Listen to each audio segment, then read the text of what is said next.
Hiwalay ang Kim Chiu at Sian Lim kumpirmado na. Kim Chiu magsasalita na.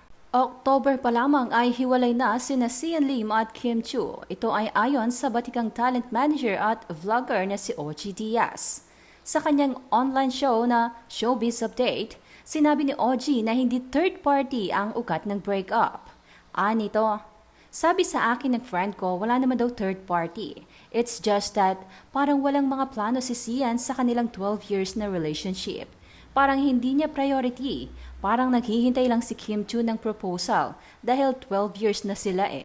Hindi lang daw maamin ni Kim ang estado ng kanilang relasyon dahil pinoproseso pa ito ng kapamilya actress. Matatandaan naman sa ilang interview ay sinabi pa ni Kim na maayos o okay sila ni Sian Lim.